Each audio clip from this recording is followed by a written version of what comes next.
রাজাকার শব্দটা প্রকাণ্ড একটা গালি, যাকে তাকে দেবেন না। আমার ছাত্রছাত্রী, আমাদের মেয়ে ছাত্রছাত্রীদের উপর যে লাঞ্ছনা হয়েছে তার বিচার বিধাতা করবেন, তার বিচারের জন্য আমরা নেমেছি। আন্দালিব রহমান প্রার্থকে সরকারি চাকরিতে কোটা সংস্কার আন্দোলনে ছাত্রলীগের শীর্ষ ৩ নেতার রহস্যময় ভূমিকা নিয়ে প্রশ্ন উঠেছে। বাংলাদেশের সরকারি চাকরিতে কোটা সংস্কার আন্দোলনে ছাত্রলীগের শীর্ষ ৩ নেতার রহস্যময় ভূমিকা নিয়ে প্রশ্ন উঠেছে। সেতু ভবনে হামলা এবং অগ্নিসংযোগের ঘটনায় বনানী থানার মামলায় আন্দালিব রহমান পার্থকে আটক করা হয়, পরে রিমান্ড আবেদন করা হয়। সরকারি চাকরিতে কোটা সংস্কার আন্দোলনে ছাত্রলীগের শীর্ষ ৩ নেতার রহস্যময় ভূমিকা নিয়ে প্রশ্ন উঠেছে। সরকারি চাকরিতে কোটা সংস্কার আন্দোলনে ছাত্রলীগের শীর্ষ ৩ নেতার রহস্যময় ভূমিকা নিয়ে প্রশ্ন উঠেছে। রোববার ফেসবুক পেজে পোস্ট সম্পর্কে অভিযোগ জানানোর জন্য রাজধানীর ঢাকার মিন্টু রোডের ডিবি কার্যালয়ে উপস্থিত হন অভিনেতা মারজুক রাসেল। আমার নিজের অভিজ্ঞতা আমি বলতে পারি, আমি ধানমন্ডিতে যখন হাঁটছিলাম আমার দিকে 2 রাউন্ড গুলি করা হয়েছে। সামাজিক যোগাযোগ মাধ্যম থেকে শুরু করে আন্তর্জাতিক যোগাযোগ মাধ্যম, গণমাধ্যম, সেটা হোক বিবিসি কিংবা আল জাজিরা বা আরও কোনো চ্যানেল, দেখেছেন কিভাবে আমাদের সন্তানদের উপর গুলি চলেছে। আল জাজিরার একটা ছবি, সেনাবাহিনীর সদস্যরা অটোমেটিক রাইফেল নিয়ে শুয়ে পড়লেন লাইন দিয়ে, তাদের 20 গজ দূরে নিরস্ত্র সাধারণ মানুষ, আমরা, আমার দেশের জনগণ, তাদের দিকে সেমি অটোমেটিক রাইফেল থেকে গুলি চলল। এই দৃশ্য দেখার পরে আসলে বাসায় বসে থাকার কারো কোনো সুযোগ নেই। আমাদের যার যার অবস্থান থেকে প্রতিবাদ করতে হবে এবং একজন আইনজীবী হিসেবে সেই কাজটি করার জন্য আজকে আমরা আদালতে এসেছি। আমরা আদালতে বলেছি নিরস্ত্র প্রতিবাদকারীদের উপরে গুলি চলতে পারে না, যেটাকে ইংরেজিতে লাইভ রাউন্ড বলা হয়, সেটি করার কোনো সুযোগ নেই। তাদের বন্দুকের নল থেকে যদি তারা বলে যে আন্দোলন প্রত্যাহার করেছে শিক্ষার্থীরা, তাহলে আমরা এটা কোনোভাবে বিশ্বাস করব না। পুলিশ এবং বিভিন্ন বাহিনী কর্মকর্তা আছে যারা এই আন্দোলনে শিক্ষার্থীদের উপর বাধাগ্রস্ত করার চেষ্টা করছে, তাদের সন্তানদের আন্দোলন কিন্তু এই শিক্ষার্থী ভাই বোনদেরকে কিভাবে তারা খুন করেছে, এটা খুন বলবো আমরা।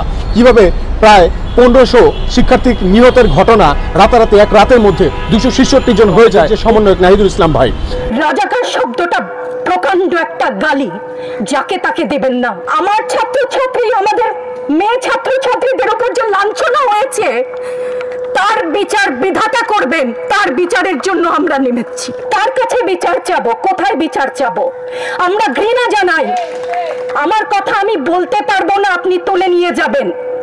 প্রতিবাদ করতে পারবো না, ভিন্ন মত প্রকাশ করতে পারবো না, আপনি আমাদেরকে রাজাকার বলে গালি দিবেন। ছাত্র ছাত্রীদের উপর জুলুম বন্ধ না করলে পরিণতি ইতিহাস বলে দেয় কারোর জন্য ভালো হয় না। এখন আমাদের সাথে আমাদের প্রিয় সহকর্মী চৌধুরী সাইমা ফেরদৌস, আমাদের ইনস্টিটিউট অফ বিজনেস অ্যাডমিনিস্ট্রেশন থেকে, উনি সংক্ষেপে তার অনুভূতিটি বলবেন। আসসালামু আলাইকুম সবাইকে। আমার বলবার অনেক কিছু আছে, সংক্ষিপ্ত করার কথা আমি খেই হারাচ্ছি, আমি কোনটা বলবো আর কোনটা বলবো না, সেটা আমার ঘৃণা। আজকে আমার কিছু প্রশ্ন আছে সবার কাছে, দেশবাসীর কাছে তো করব না, যাদের কাছে করবার তারা বুঝে নেবেন। আমি ইতিহাসের শিক্ষক না, কিন্তু ইতিহাস জেনে বড় হয়েছি। আমার জন্ম 71-এর পরে, কিন্তু বই খাতা থেকে সরাসরি যুদ্ধে, ভাষা আন্দোলনে যারা অংশগ্রহণ করেছিলেন তাদের কাছ থেকে শোনা শিক্ষা থেকে জানি মুক্তিযুদ্ধের চেতনা কি, ভাষা আন্দোলনের চেতনা কি ছিল। মুখের ভাষা বাংলা বলতে পারি, সেই জন্য বোধহয় ভাষা আন্দোলনে শহীদরা শহীদ হননি। আমার কথা আমি বলতে পারবো না, আপনি তুলে নিয়ে যাবেন।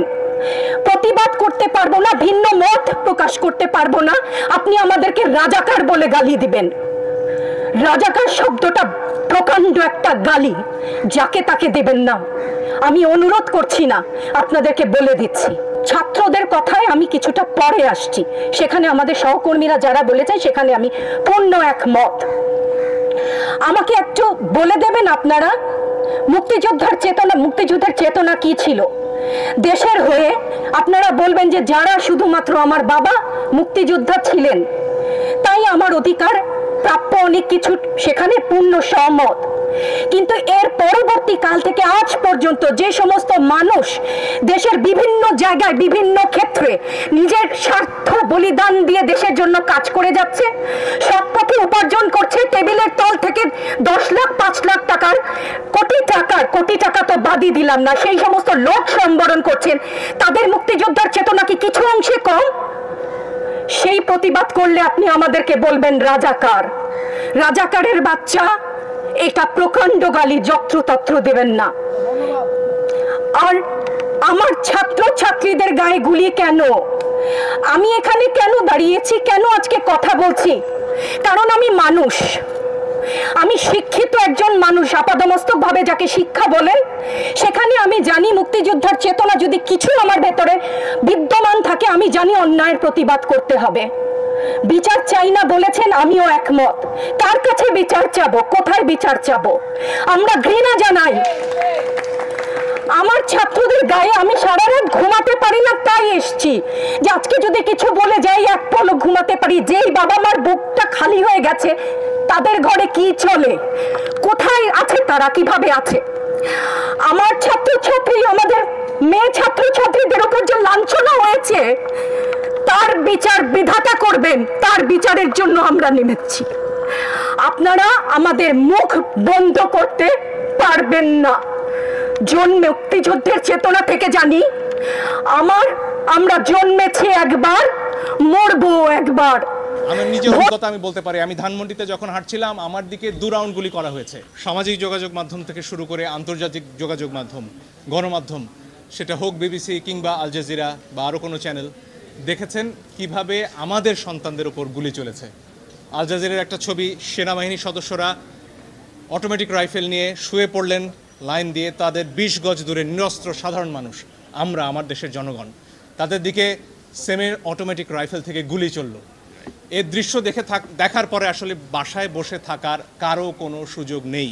আমাদের যার যার অবস্থান থেকে প্রতিবাদ করতে হবে, এবং একজন আইনজীবী হিসেবে সেই কাজটি করার জন্য আজকে আমরা আদালতে এসেছি।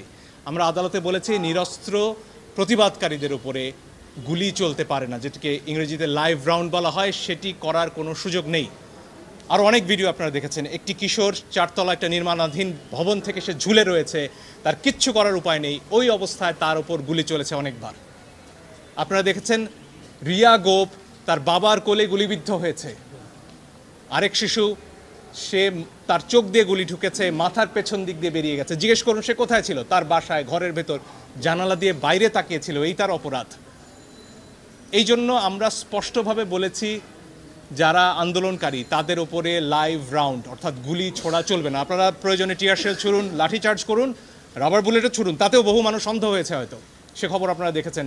এত কাছ থেকে রাবার বুলেট ছোড়া হয়েছে। ফলে এই বিষয়গুলো সামনে আসতে হবে। আমার নিজের অভিজ্ঞতা আমি বলতে পারি, আমি ধানমন্ডিতে যখন হাঁটছিলাম আমার দিকে 2 রাউন্ড গুলি করা হয়েছে। তাদের পোশাক পরনে ছিল না, আমি জানি না তারা কারা, পিস্তল থেকে গুলি হয়েছে। কারণ আমার হাতে ক্যামেরা ছিল, কোনো প্রমাণ তারা রাখবেন না, কিন্তু প্রমাণ ধ্বংস হয় না আজকের দুনিয়ায়, প্রমাণ পৌঁছে যায়। আরেকটি দাবি আমরা করেছি পরিষ্কারভাবে, ছাত্ররা সারা বাংলাদেশ থেকে আজকে বলেছেন যে 6 জনকে ডিবি অফিসে রাখা হয়েছে, তারা সেখানে বন্দী। তারা স্পষ্টতই ছাত্ররা বলেছেন কালকে ডিবি অফিস থেকে বা যেখান থেকেই হোক যে ভিডিও প্রকাশ করা হচ্ছে, সেই ভিডিওতে যে কথা বলা হয়েছে সেটি অস্ত্রের মুখে হয়েছে, ছাত্ররা সেটি বলেছেন।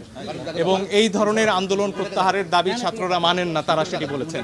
আইনজীবী হিসেবে আমার কথা হচ্ছে, যখন গোয়েন্দা প্রধান বলেন যে নিরাপত্তার প্রয়োজনে তাদেরকে তিনি নিয়ে এসেছেন এবং সেখানে তাদের খাবার দাবার করার ছবিও, খাওয়া দাওয়া করার ছবিও প্রচার করা হয়, তখন আমার কথা হচ্ছে হাসপাতাল থেকে একজন মানুষকে, একজন নাগরিককে কিভাবে তুলে নেওয়া হয়, কোন আইনে? আদালতে আমরা এই প্রশ্ন করেছি। আপনারা নাইমের ক্ষতবিক্ষত শরীর দেখেছেন, তার গায়ে পিটিয়ে কি অবস্থা করা হয়েছে পত্রিকায় এসেছে।